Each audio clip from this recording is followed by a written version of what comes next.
ہاں جی، اور کسی کا سوال ہے تو کر لیں.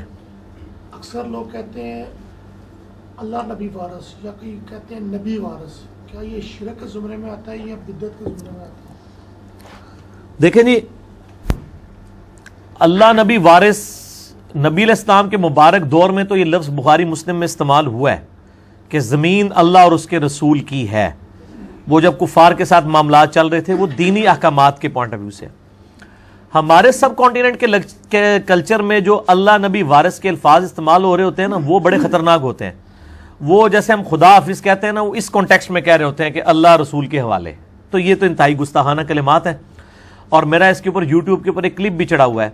کیا نبی صلی اللہ علیہ وآلہ وسلم دنیا میں رزق تقسیم کرتے ہیں؟ رپلائی ٹو امام احمد بریلوی. احمد بریلوی صاحب نے ایک شعر لکھا، رب ہے معطی یہ ہے قاسم، رزق اس کا ہے کھلاتے یہ ہیں. وہ کہتے ہیں کہ عطا اللہ فرماتا ہے لیکن تقسیم نبی علیہ السلام کرتے ہیں. اور انہوں نے ایک حدیث کا ادھورا ترجمہ کیا جو بخاری اور مسلم دونوں میں ہے. صحیح بخاری میں کتاب العلم چیپٹر میں آپ کو حدیث مل جائے گی، یہ مشکات میں بھی شروع میں کتاب العلم میں آپ کو حدیث مل جائے گی کہ نبی علیہ السلام نے فرمایا اللہ تعالیٰ جس کے ساتھ بھلائی کا ارادہ فرماتا ہے اس کو دین کی فقہ اور سمجھ عطا فرما دیتا ہے. اللہ دیتا ہے، میں تو تقسیم کرتا ہوں. یعنی یہ دین کا علم میرا ذاتی نہیں ہے، میں اللہ تعالیٰ جو مجھے سکھاتا ہے میں سکھاتا ہوں. انہوں نے آخری ٹکڑا پکڑ لیا، اللہ دیتا ہے میں تقسیم کرتا ہوں. ان کا یہ روٹی تیرا کھاواں تیرے گیت گاواں یا رسول اللہ، وہ شعر لکھ دیے. اور اسی طریقے سے پانی ہے انہی کا پانی، کھانا ہے انہی کا کھانا، ہم انہی کا کھاتے ہیں، انہی کے گیت گاتے ہیں. یہ سارے شعر انہوں نے بنا لیے. حالانکہ اس میں تھا کہ دین کا علم تو ظاہر ہے صحابہ کرام بھی کہتے ہیں واللہ ورسولہ اعلم، اللہ اور اس کا رسول بہتر جانتے ہیں. لیکن جو تقویدی امور ہیں وہاں تو نہیں. مسند احمد کے اندر حدیث ہے، الادب المفرد امام بخاری کی کتاب میں ایک صحابی نے حضور کو کہہ دیا یا رسول اللہ صلی اللہ علیہ وآلہ وسلم ما شاء اللہ وشئت، اللہ کے رسول جو آپ چاہیں جو اللہ چاہے. آپ فرمایا اجعلتنی للہ ندا، کیا تو نے مجھے اللہ کے مقابلے میں کھڑا کر دیا؟ بل قل ما شاء اللہ وحدہ، بلکہ کہے جو اکیلا اللہ چاہے. اچھا، اس صحابی نے آگے سے یہ نہیں کہا یا رسول اللہ صلی اللہ علیہ وآلہ وسلم دیکھیں میں جو وہ آپ کو اللہ کی اطاعت سے ہی مان رہا ہوں نا، آپ کیوں اس کو نیگیٹیولی لے رہے ہیں؟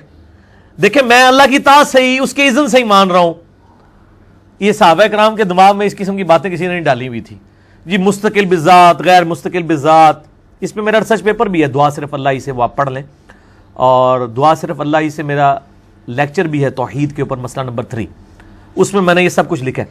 تو ان کے دماغ میں تو یہ وہم بھی نہیں آیا کہ یہ والا معاملہ. تو اس سے پتہ چلا تکوینی امور جو تقدیر سے تعلق رکھتے ہیں اس میں آپ صرف کہیں گے جو اللہ چاہے.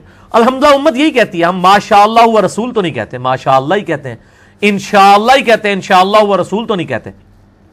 اللہ نبی وارث جو یہ یعنی لکھا ہوا ہے گاڑیوں کے پیچھے، یہ بالکل غلط ہے. اور یہ نبی علیہ السلام اگر آج دنیا میں موجود ہوں تو ان کے اوپر سخت عتاب فرمائیں. آپ اسی طریقے سے ابو داؤد اور ابن ماجہ میں، بلکہ ترمذی میں بھی حدیث موجود ہے، اور اس میں شریک القاضی مدلس ہیں لیکن سما کی تصریح سنن کبریٰ البیہقی کے اندر موجود ہے کہ ایک صحابی نے نبی علیہ السلام کو سجدہ کیا، آپ نے فرمایا سر اٹھا، یہ کیا کر رہا ہے؟ انہوں نے کہا یا رسول اللہ صلی اللہ علیہ وآلہ وسلم میں ہیرا نامی ایک شہر ہے کوفے کے پاس، وہ نجدیوں کا علاقہ، وہاں میں نے دیکھا کہ لوگ اپنے سردار کو سجدہ کرتے ہیں، آپ تو اللہ کے رسول ہیں، تو میں نے اسی کے اوپر اجتہاد اور قیاس کیا ہے. صحابی کا بھی قیاس اور اجتہاد غلط ہو سکتا ہے اگر کتاب و سنت سے ٹکرائے. اس نے کہا نا وہ اپنے سردار کو کہتے ہیں آپ تو ہمارے واقعی سردار بھی ہیں. آپ فرمایا اگر میں سجدہ جب میں فوت ہو جاؤں گا، جب تم میری قبر سے گزرو گے قبر پہ بھی سجدہ کرو گے؟ کہا یا رسول اللہ نہیں. فرمایا پھر مجھے کیوں کر رہے ہو؟ اگر میں سجدہ جائز سمجھتا تو بیویوں سے کہتا کہ اپنے خامدوں کو سجدہ کریں اس حق کے سبب جو اللہ نے ان کو دیا ہے. یہ آخری حصہ ہی مشہور ہے، پہلے پورا توحید والا مسئلہ گم ہی کر دیا انہوں نے تاکہ کسی کے کوئی عقیدے کی اصلاح نہ ہو جائے. تو نبی علیہ السلام اس معاملے میں احتیاط کرتے تھے. صحیح مسلم میں کتاب الجمعہ چیپٹر کے اندر موجود ہے کہ ایک خطیب نے نبی علیہ السلام کے سامنے تقریر کرتے ہوئے کہہ دیا من یطع اللہ ورسولہ فقد فاز فوزا عظیما، جو اللہ اور اس کے رسول کی اطاعت کرے وہ کامیابی کے بلند درجے پر فائز ہوا. ومن یعصہما، اور جس نے ان دونوں کی نافرمانی کی فقد غوا، وہ گمراہ ہو گیا. اس جملے میں کون سی غلطی ہے؟ آؤٹ آف کانٹیکسٹ بھی نہیں ہے، سیاق و سباق میں بھی ٹھیک ہے. جو اللہ اور اس کے رسول کی اطاعت کرے وہ کامیاب ہو گیا، اور جو ان دونوں کی نافرمانی کرے وہ ناکام ہو گیا. کوئی غلطی ہے اس میں؟ نہ کوئی لٹریچر کی غلطی ہے، نہ کانٹیکسٹ کی غلطی ہے. لیکن نبی علیہ السلام کی اطاعت دیکھیں. آپ فرمایا بئس الخطیب انت، وہ کتنا برا خطیب ہے تو، تو نے یہ الفاظ استعمال، بلکہ کہ میں یعص اللہ و رسولہ، تو کہ جو اللہ اور اس کے رسول کی نافرمانی کرے، تو یہ کیوں کہہ رہے جو ان دونوں کی کرے؟ اور یہاں پہ وہ ڈاکٹر طاہر القادری صاحب شعر پڑھ رہے ہوتے ہیں، ہک ہے ہک ہے ہک ہے، ٹھیک ہے، جیڑا ہک کی ڈو آکھے وہ کافر و مشرک ہے، جو ایک کو دو کہے، یہ کس کو وہ سنا رہے ہیں؟ یہ تو نبی علیہ السلام فرما رہے ہیں کہ ہک ہے ہک ہے ہک ہے نہیں کہنا، بلکہ کہنا ہے میں ومن یعص اللہ و رسولہ۔ اور ابو داؤد میں یہ حدیث آگے بھی چلتی ہے، اس میں آپ علیہ السلام کے الفاظ ہیں، اس میں تو آپ فرمایا بئس الخطیب انت، صحیح مسلم میں، اس میں آپ نے فرمایا قم اذهب، اٹھ اور ادھر سے دفع ہو جا میری مجلس سے، آپ وانک لعلی خلق عظیم ہے، لیکن یہاں آپ نے برداشت نہیں کیا توحید کے اوپر حملہ، کیونکہ امام الواحدین بھی تو ہے نا۔ اگر آپ علیہ السلام نے یہ احتیاطیں نہ کی ہوتی تو عیسیٰ علیہ السلام کو جس طرح آج پوجا جا رہا ہے نا، ابو بکر عمر عثمان و علی رضی اللہ عنہم اجمعین بھی نبی علیہ السلام کو پوج رہے ہوتے اگر نبی علیہ السلام نے یہ تعلیمات اتنی سخت نہ دی ہوتی۔ اسی لیے صحیح بخاری میں آتا ہے نبی علیہ السلام کی وفات کے اوپر جو پہلا خطبہ ہے حضرت ابو بکر کا، 3 آیات قرآن کی پڑھ دی ہیں انہوں نے۔ پہلا تو جملہ ہی آگے بولا ہے من کان یعبد محمدا فإن محمد قد مات، بھائی جو بھی تم میں سے محمد کی عبادت کرتا تھا تو جان لے کہ محمد صلی اللہ علیہ وآلہ وسلم کو موت آ چکی ہے، اور جو اللہ کی عبادت کرتا ہے وہ جان لے کہ اللہ زندہ ہے، ہمیشہ قائم رہنا۔ کتنا گستاخانہ جملہ ہے آج کی ڈاکٹرائن میں، حضور کی میت رکھی ہوئی ہے، حیات النبی نہیں پڑھا رہے، وہ وفات النبی پڑھا رہے ہیں، عقیدہ دے رہے ہیں، اور یہ انہوں نے اپنا ذاتی جملہ بولا ہے، یہ کہیں قرآن و حدیث میں جملہ نہیں آیا۔ جب یہ جملہ بولا پھر انہوں نے قرآن کی آیت پڑھی وما محمد الا رسول قد خلت من قبلہ الرسل افإن مات او قتل انقلبتم علی اعقابکم، دیکھو محمد تو نہیں صلی اللہ علیہ وآلہ وسلم مگر ایک رسول ہی، اگر یہ فوت ہو جائیں یا شہید کر دیے جائیں جنگ میں، یہ میں ترجمہ کر رہا ہوں، اللہ تعالیٰ نے یہ لفظ نہیں استعمال کیا، اللہ نے کہا اگر محمد مر جائیں یا قتل ہو جائیں کیا تم دین سے الٹے قدم پھر جاؤ گے؟ اور جو کوئی دین پہ ثابت قدم رہے گا اللہ تعالیٰ اس کو جزا دے گا، اور جو الٹے قدم پھیرے گا اللہ کا کوئی نقصان نہیں کرے گا۔ اب یہ ہوتے تو یہ تو الفاظ بھی صحیح کراتے کہ آپ نے اللہ کیوں کہا ہے کہ اگر محمد مر جائیں یا شہید قتل کر دیے جائیں، آپ کو کہنا چاہیے تھا وصال فرما جائیں یا شہید ہو جائیں، پردہ فرما جائیں۔ وہ اللہ کے بندوں میں تائیں پٹنا کہ جس خدا کا تعارف ہمارے علماء انڈیا پاکستان بنگلہ دیش کے علماء اور بزرگوں نے ہمیں کروایا ہے وہ خدا کوئی اور ہے، اور جو خدا قرآن و سنت کے اندر ہے وہ اور ہے، اور وہی خدا ہے جس کے سامنے آپ نے مر کے بعد پیش ہونا ہے۔ اچھا اب آپ دیکھیں کہ یہ اس لیول کی احتیاط آپ نے فرمایا اٹھ اور دفع ہو جائے ادھر سے، تو نے یہ الفاظ کیوں استعمال کیے؟ اس نے تو آگے سے نہیں کہا یا رسول اللہ علیہ وسلم میری تو ایسی کوئی نیت نہیں تھی، میں نے تو دیکھیں پورے کانٹیکسٹ میں جملہ بولا ہے۔ یہاں بھی لوگ دلیل دے رہے ہوتے ہیں او جی ہم تو اللہ کا بندہ ہی مانتے ہیں نا جی، ہم کون سا ان کو اللہ کہتے ہیں؟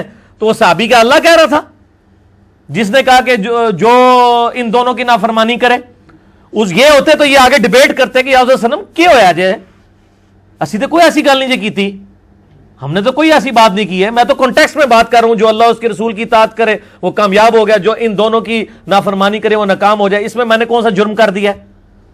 ان کے دماغ میں فطور نہیں تھے جو انڈیا پاکستان بنگلہ دیش افغانستان کے بزرگوں اور علماء نے ان کے دلوں کے اندر کوٹ کوٹ کے بھر دی ہیں، اور پھر وہ اللہ نبی وارث اور پتہ نہیں کیا کیا چیزیں ٹیکسیوں کے پیچھے بھی لکھی ہوئی ہوتی ہیں انہوں نے، اور جو کوئی سمجھا رہا ہوتا ہے اس کے اوپر یہ گستاخی کے فتوے لگا رہے ہوتے ہیں۔ تو شرم کریں، یعنی آپ کو پھر اس کے اوپر شعر سنا دیں گے، عشق دے چلے نمبر لے گئے عقل والے انجے ہی عمرہ گالیاں، کہ عشق کے جو پاگل ہیں وہی جیتیں گے، عقل والے تو رہ جائیں گے۔ قرآن تو بالکل الٹ بات کرتا ہے اس کے، قرآن تو کہتا ہے قل هل يستوي الذين لا يعلمون والذين هل يستوي الذين يعلمون والذين لا يعلمون انما يتذكر اولو الالباب۔ اے نبی علیہ السلام فرما دیجئے علم والے اور بغیر علم والے تو برابر نہیں ہو سکتے، نصیحت تو نہیں حاصل کرتے مگر عقل والے۔ تو اسی کہندے ہو عقل والے عمرہ گالیاں، اللہ کہندا ہے عقل والے ہی بندے تے پتر جائے۔ دیکھ لیں کتنی ڈیفرنٹ ڈاکٹرائن ہے۔ پھر آیا کہ انما یخشی اللہ من عبادہ العلماء، اللہ کی معرفت اور خشیت صرف اہل علم کو ہے۔ پھر نبی علیہ السلام کو کہا گیا ربی زدنی علما، اے نبی آپ بھی دعا کیجئے اللہ میرے علم میں اضافہ کر دے۔ آپ کو یہ نہیں کہا گیا کہ اے نبی دعا کیجئے کہ اللہ میرے عشق میں اضافہ کر دے، یہ تو دعا نہیں سکھائی گئی، ٹھیک ہے۔ علم کی بنیاد کے اوپر ہی جو محبت ہوگی وہی کارگر ہے، ورنہ وہ دجالیت ہی ہوگی، وہ آپ کی اپنی ڈاکٹرائن ہوگی۔ جس طرح یہودیوں کے بارے میں سورۃ البقرہ میں آیا، یہودی کہتے ہیں کہ جنت جو ہے نا وہ ہمارے لیے گارنٹیڈ ہے، اگر ہم جنت دوزخ میں گئے بھی گئے تو اللہ تعالیٰ تھوڑے دنوں کے لیے لوگوں کی آنکھوں میں دھول جھولنے کے لیے ہمیں ڈالے گا، پھر آسی جنت جانا ہے، جنت جیسی ہی جانا ہے، جو کچھ بھی ہے اے اللہ تیرے محبوب کی امت سے ہیں۔ یہ سیم چیزیں یہودی بھی کہتے تھے۔ سورہ بقرہ شروع میں کیوں رکھی گئی ہے قرآن کے؟ حالانکہ نازل تو جا کے مدینے میں ہوئی ہے، اس سے پہلے 2/3 قرآن نازل ہو چکا تھا، تاکہ بتایا جائے کہ تم سے پہلے بھی ایک لاڈلی امت تھی، 3 کتابیں اس میں آئیں، ہزاروں پیغمبر آئے بنی اسرائیل، تمہارے پاس تو ایک پیغمبر اور ایک کتاب آئی ہے نا، جن کے پاس 3 کتابیں اور ہزاروں پیغمبر آئے تھے نا، جب انہوں نے ہم سے روگردانی کی ہے، ہم نے ان کو ذلیل و خوار کر دیا قیامت تک کے لیے۔ ضربت علیہم الذلہ والمسکنہ، ذلت اور مسکنت ان کے اوپر طاری کر دی ہے۔ اور دیکھ لینا آپ، تو تمہیں کس چیز کا زوم ہے؟ تو 7 یونیورسل ٹروتھ آئے ہیں سورہ بقرہ کے شروع کے رکوعوں میں، بنی اسرائیل کے اوپر پوری 4 شیٹ ہے مقدمے کی، ایک ایک جرم ان کا بتایا گیا، اینڈ پہ ایک یونیورسل ٹروتھ آیا ہے۔ اور میری آپ قرآن لیکچر دیکھ لیں، میں نے وہ 7 کے 7 یونیورسل ٹروتھ جو ہے نا بیان کیے ہیں کہ یہ اللہ کے جنرل رولز ہیں، جسے فٹ اسے گفٹ۔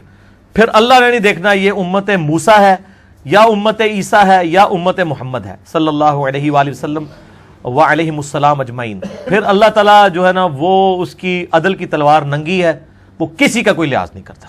ٹھیک ہو گیا جی؟ ان ساری احادیث کی ڈیفینیشن تو یہ ہوا کہ یہ زمرہ جو ہے وہ شرک میں آتا ظاہر ہے جی، شرک میں لے جائے گا، کیوں نہیں؟ یہ تو کوئی بات ہی نہیں، جو آپ صلی اللہ علیہ وسلم خود فرما رہے ہیں اجعلتنی للہ ندا، کیا تو نے مجھے اللہ کے مقابلے پہ کھڑا کر دیا؟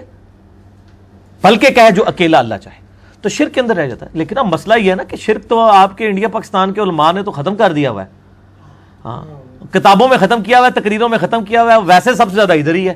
تو اس میں میرا مسئلہ نمبر 8 ہے، کیا کلمہ گو مسلمان بھی شرک کر سکتا ہے؟ اور مسئلہ نمبر 3 دعا صرف اللہ ہی سے، اور مسئلہ نمبر 43 وسیلہ اور توسل کے صحیح احکام و مسائل۔ جسے شوق ہو تو وہ دیکھیں، انشاءاللہ اس کو کلیئر ہو جائے گا۔